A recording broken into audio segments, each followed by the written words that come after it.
O Think Tech está no ar. Meu nome é Cássio Politi e junto com a Algartec nós vamos hoje fazer uma imersão em inovação no mercado enorme, mas historicamente pouco associado à tecnologia, viagens de ônibus. E como sempre eu tenho o prazer de ter comigo aqui a Sara, a nossa especialista virtual em negócios aqui da Algartec. Fala, Sara, é muita gente pegando ônibus pelo Brasil afora, hein? Oi, Cássio. Sim, o transporte rodoviário é muito relevante no país. No período pré-pandemia, a média era de 39 milhões de passageiros transportados. Houve uma queda por causa do Covid, mas estima-se que em 2022, mais de 37 milhões de pessoas tenham viajado de ônibus. Pois é, todo mundo já passou ou passa pelas rodoviárias brasileiras.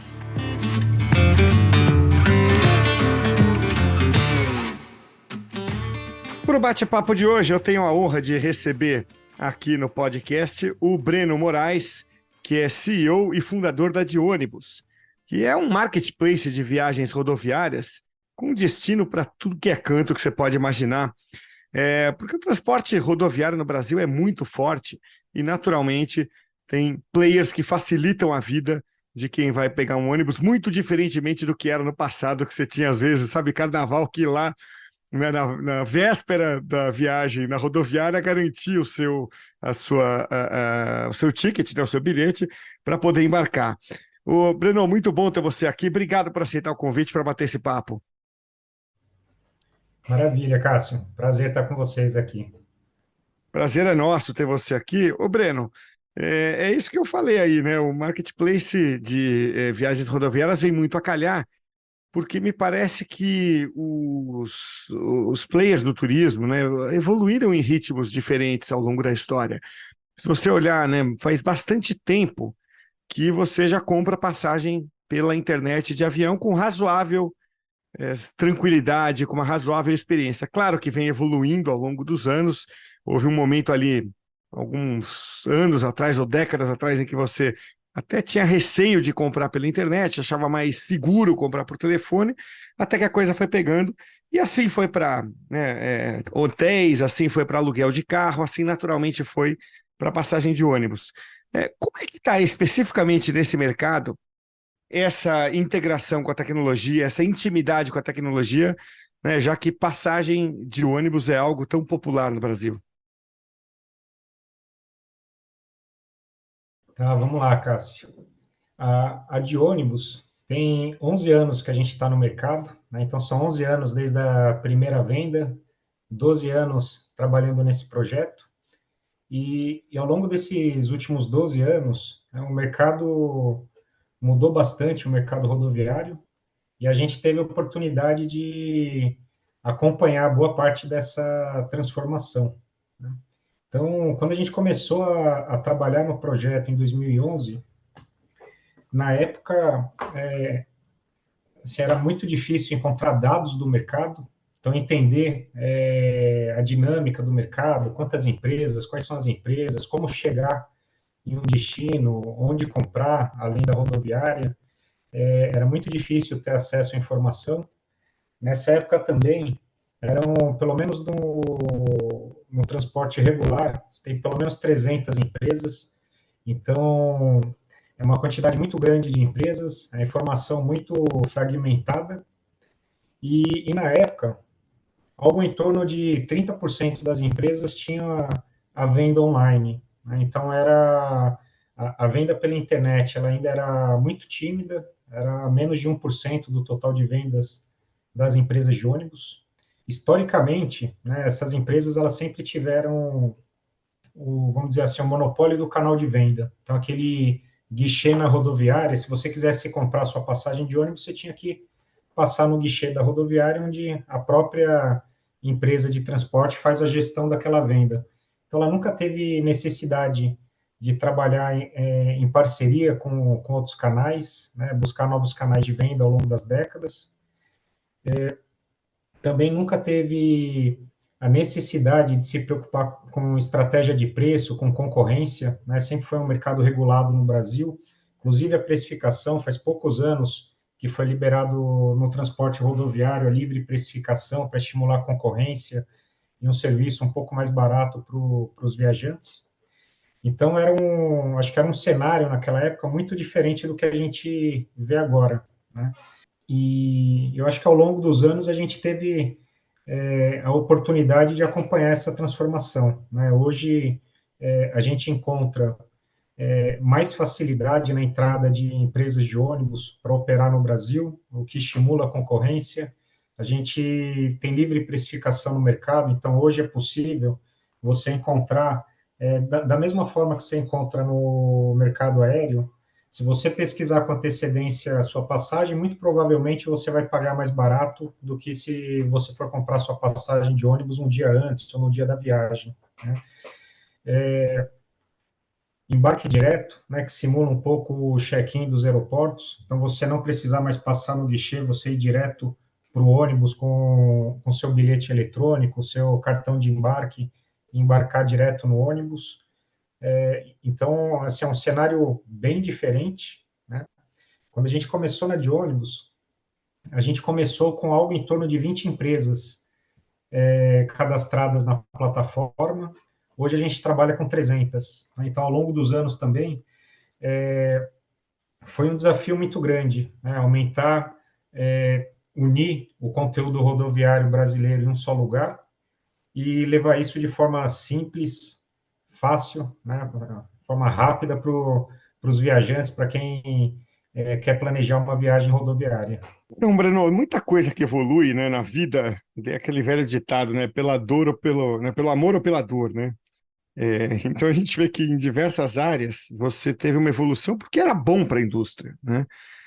Como é que foi nesse caso das companhias? Houve alguma, vamos dizer, alguma interferência legal do tipo, ó, vocês são obrigados a vender online até a partir daqui? É, o caso contrário, não haveria uma evolução no mesmo ritmo? Teve algum episódio nesse sentido? O mercado rodoviário, Cássio, ele é um mercado regulado aqui no Brasil, né?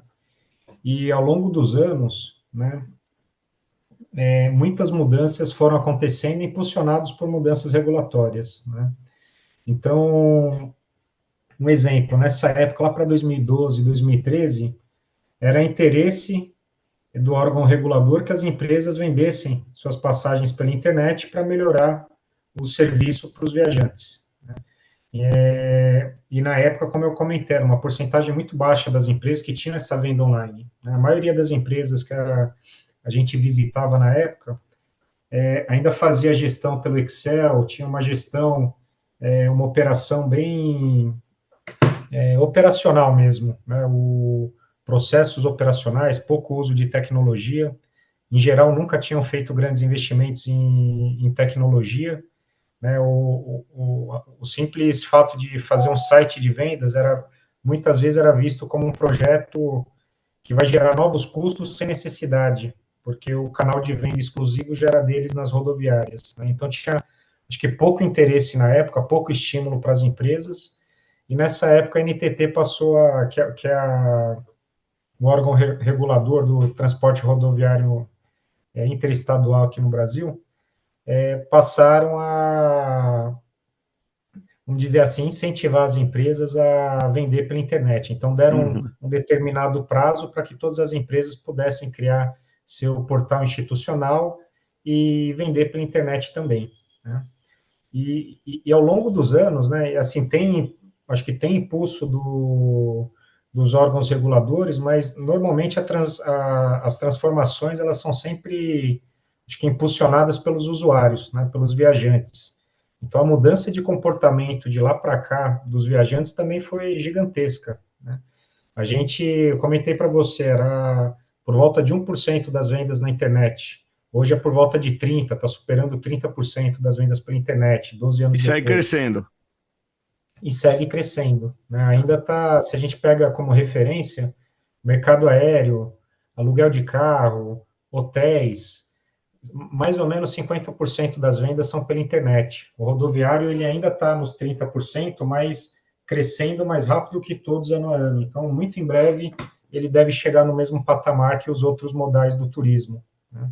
Ele começou um pouquinho atrasado, mas está recuperando o tempo perdido muito rápido ao longo desses anos, né? E aí a gente tem o primeiro grande movimento que a gente viu foi a migração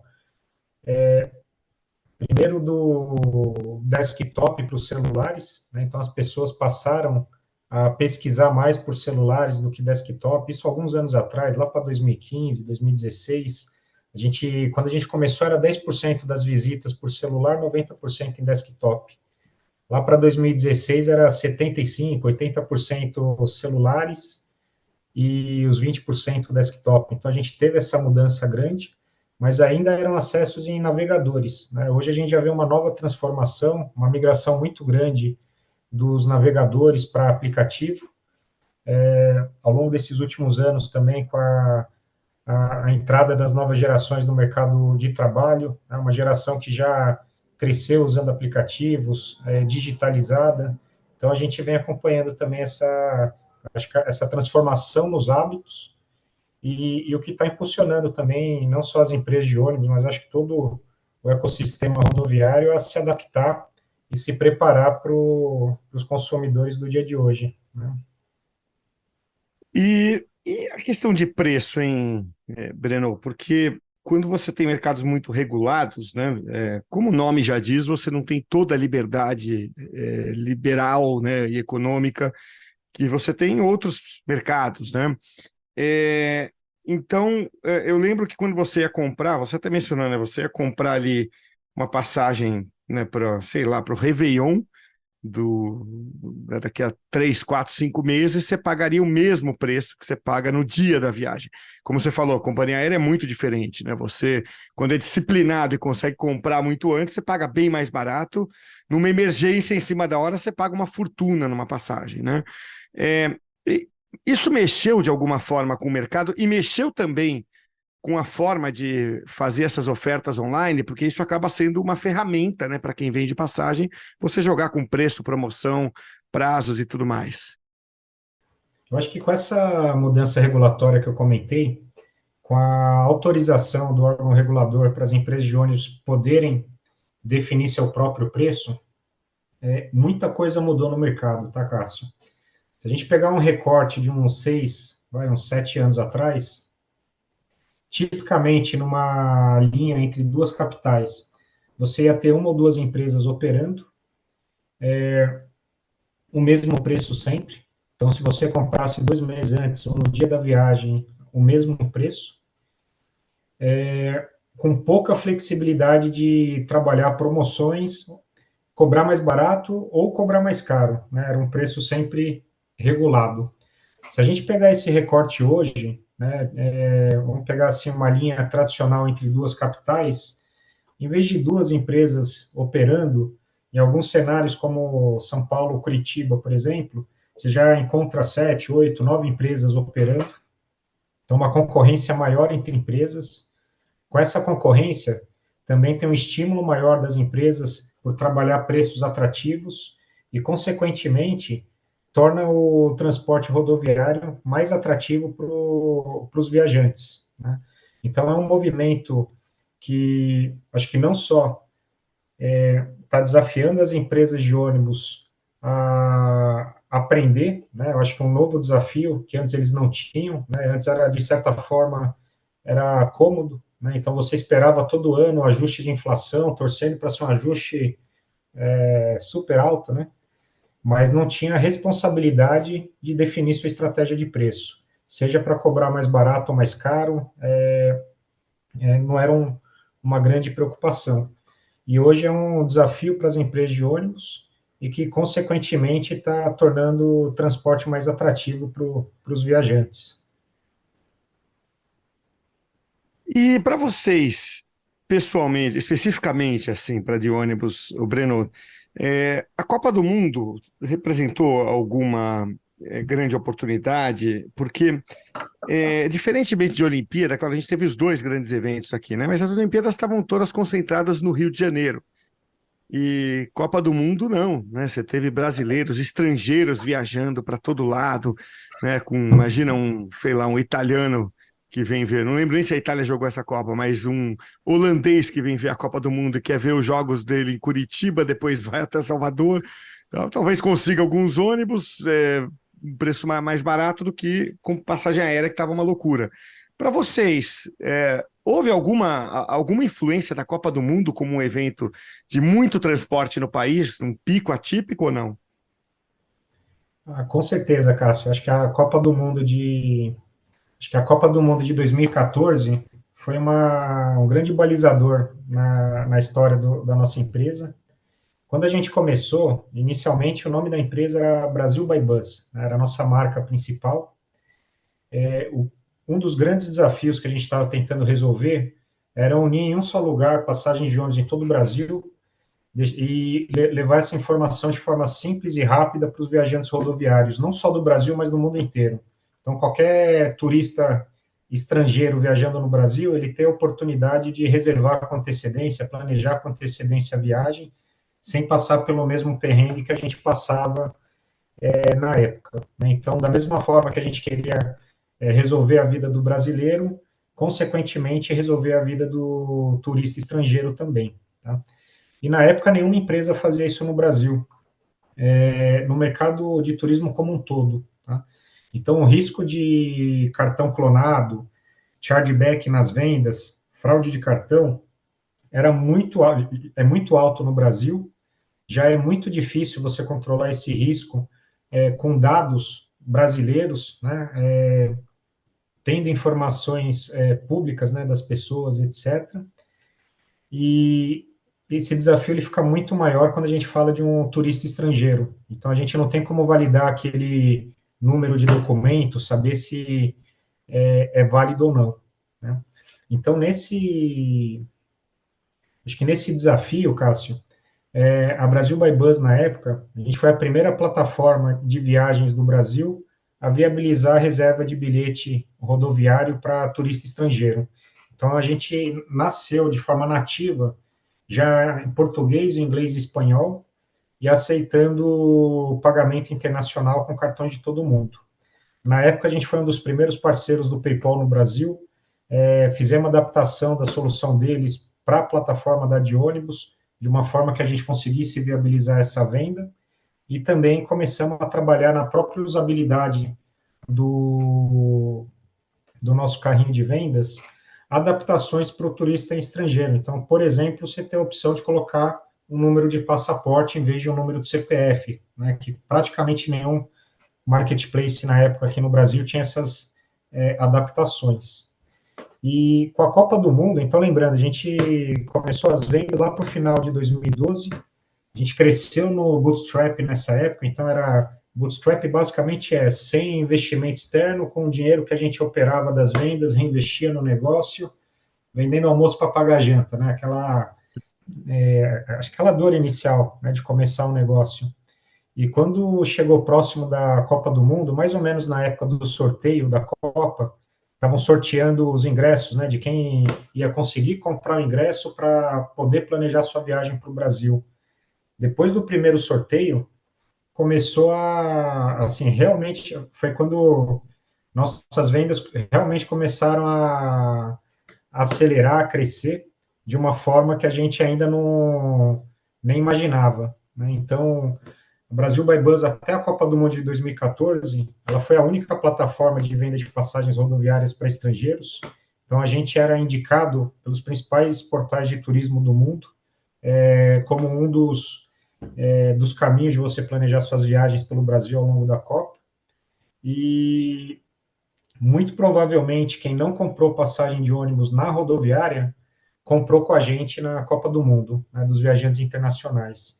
E foi nessa época que a gente conseguiu juntar caixa suficiente, né, com a nossa operação de vendas, com todo esse período de Copa, para reinvestir no negócio, conseguir acelerar a contratação de equipe e potencializar nosso negócio para os próximos anos, né? Então, foi um período aí de, acho que bastante aprendizado aí e que colhemos muitos frutos também, Cássio. Legal. Por curiosidade, tinha alguém, alguma nacionalidade que era um cliente mais assíduo, tipo, ou até para região mesmo, mais europeu, mais sul-americano? Tinha alguém assim que acabou descobrindo vocês com mais ênfase? Cara, na época a gente vendeu para pessoas do mundo inteiro, Cássio. Aham. Na Copa mesmo, é que já faz algum tempo, mas se eu não me engano, argentinos, colombianos, americanos, né, foram algumas das nacionalidades que mais viajaram para o Brasil para a Copa do Mundo. Né? Então a gente, acho que naturalmente tiveram uma representatividade maior nas nossas vendas, mas é impressionante, é um evento que vem assim, pessoas do mundo inteiro. Se eu não me engano, mais de 100 nacionalidades compraram com a gente naquele período de Olha, Copa. Então era assim, tinha bastante diversidade e também nas regiões, né, que é o que você comentou, era espalhado pelo Brasil, né, então foi muito pulverizado, né, as Olimpíadas foi um período bem diferente para a gente, apesar de ter sido a empresa tá numa fase mais madura, a gente ter vendido muito bem também, teve uma dependência muito menor das Olimpíadas nos nossos resultados do que na época da Copa do Mundo. Né? A Olimpíada foi centralizada no Rio de Janeiro, então teve uma movimentação intensa, mas centralizado naquele polo do Rio de Janeiro. Né? Eu acho que a Copa do Mundo ela fez o Brasil circular mais, né? Vamos dizer assim. bacana. E em termos de tecnologia, assim, Breno, quais são os desafios daqui para frente? Você citou no começo que vocês não tinham muitos dados, né, desse mercado. Imagino que hoje tenha uma abundância, não sei qual o tamanho dela, mas quando você fala em turismo em geral, você tem uma abundância de dados, podem estar estruturados ou não, mas eles estão lá, né? Daqui para frente, é um jogo de dados para vocês ou é outra tecnologia que vai ser aí crucial para uma operação como a de vocês? Essa é uma pergunta bem interessante, Cássio. A gente, acho que o uso da tecnologia, ele tem vários propósitos no nosso negócio, vamos dizer assim. Né? Então, como um marketplace, né? Quando eu falo em unir todas as empresas de ônibus em um só lugar, por trás disso, tem um desafio muito grande de integrações tecnológicas com o sistema de venda das empresas, fora o desafio comercial, de aliança, etc., envolvido nesse processo. Né? Quando a gente fala de levar isso de forma simples para os usuários, isso envolve todo estudo e trabalho de experiência do usuário, a gente chama de UX, né, User Experience, envolve estudo do que são os melhores meios de pagamento no Brasil, integração com esses meios de pagamento, com gateways de pagamento, fora toda a parte de negociação comercial, etc., com essas empresas, envolve toda a parte de análise de risco, e aí para análise de risco é algo que você pode terceirizar, é algo que talvez você possa fazer dentro de casa, seja com machine learning e outras metodologias, ou talvez fazer um trabalho híbrido, parte dentro de casa, parte externo e cruzando esses aprendizados para a tomada de decisão em tempo real. Então também tem, acho que desafios grandes. Quando a gente fala da usabilidade, a gente usa, por exemplo, conexão de rotas. Então, se você quer sair de Porto Alegre para Recife, se não tiver uma rota direta, a gente mostra para você quais são as conexões que você precisa e em uma compra só você consegue fazer sua reserva, mais ou menos como a experiência de comprar uma passagem internacional com conexão. Né? Então, por trás disso, a gente analisa os dados, consegue em tempo real entender quais são as empresas que operam nessas rotas, quais são os melhores horários para montar essa linha e criar uma solução para quem está tentando comprar para uma rota que não necessariamente você tenha viagem direta, né? Além dessas frentes, né, eu falei com o tempo, poxa, agora o mercado de aplicativos não para de crescer, né, o uso de aplicativos aumentando muito, as novas gerações com novos hábitos, precisa aprender, fazer um novo aplicativo, né, opa, bora aprender aqui, desafio novo, né. Falamos de dados também, eu acho que a gente não tinha no começo, mas agora já são 12 anos de dados, ajuda a gente a entender as tendências de mercado, comportamentos, as dores dos usuários, a validar estratégias de venda que a gente trabalha, no fim do dia ajudar a gente com a tomada de decisão. Então, se você quer trabalhar, acho que o primeiro passo para poder olhar para, seja a inteligência artificial, machine learning, ter bem organizado os seus dados, né? Se na origem você tem tudo organizado, acho que de uma forma estratégica, a análise desses dados vai ser muito mais simples e o que você pode tirar de aprendizado é infinitamente maior. Tá? E fora isso, novas tecnologias, né? São 12 anos, então em um determinado momento, nossa tecnologia está defasada, tem que reescrever, tem que fazer, mas agora numa nova linguagem, ou com uma nova tecnologia, e assim vai, Cássio. Acho que, fora a parte de gestão, né? Então, precisa de um sistema financeiro, vamos criar uma solução de análise de dados para pessoas, para RH, ou para apoiar marketing na tomada de decisão, novos sistemas de gestão de campanha, gestão de performance, assim vai. Né? Então, acho que no dia a dia, a gente é impactado, acho que de todas as formas, né, pelo uso de tecnologia. Hoje em dia, a gente olha bastante para, então, assim, começando a brincar, vamos falar assim, com inteligência artificial, desde coisas um pouco mais simples, como um chatbot, até caminhos um pouco mais complexos, né, envolvendo tomada de decisão em tempo real no processo de vendas ou um novo serviço. Né?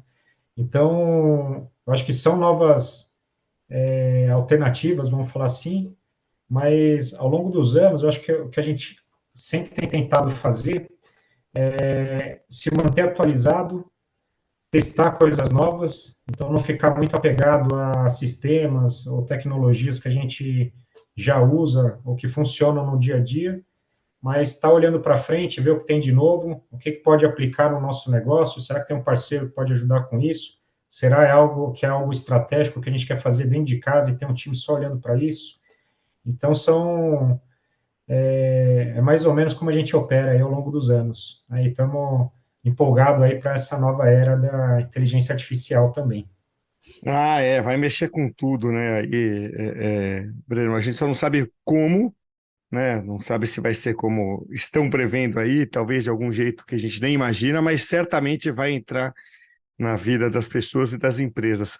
Breno, eu quero te agradecer muito aí por bater esse papo com a gente. Poxa, parabéns pela trajetória. É uma ideia boa porque a de ônibus em si, né? É uma ideia boa porque agora ela parece óbvia, né? Mas quando vocês tiveram a ideia há mais de uma década, ela parecia talvez inviável, né? Mas agora você fala assim, porra, é óbvio que precisa ter compra de passagem de ônibus, tal, o que mostra que você está atendendo uma dor, né? Satisfazendo uma necessidade que acho que todos nós já tivemos. Eu, pessoalmente, minha hoje esposa, então namorada, morava em outra cidade, morava no interior. E, pô, eu tinha que ir nos feriados para lá. E se vocês existissem naquela época, 20 e poucos anos atrás, teriam me ajudado muito. Então a gente sabe o quanto é útil. Então, parabéns e obrigado, viu, Breno?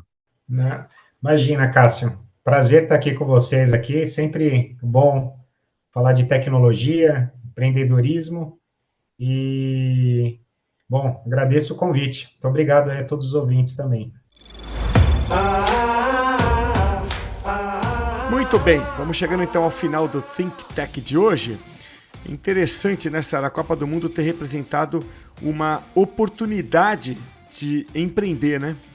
É legal mesmo, mas não me surpreende, viu? Estima-se que 1 milhão de estrangeiros tenham vindo ao Brasil para acompanhar a Copa do Mundo de 2014. Os argentinos representaram a maioria dos gringos, seguidos de americanos e alemães. É isso aí, Think Tech de hoje fica por aqui. Até a próxima, hein?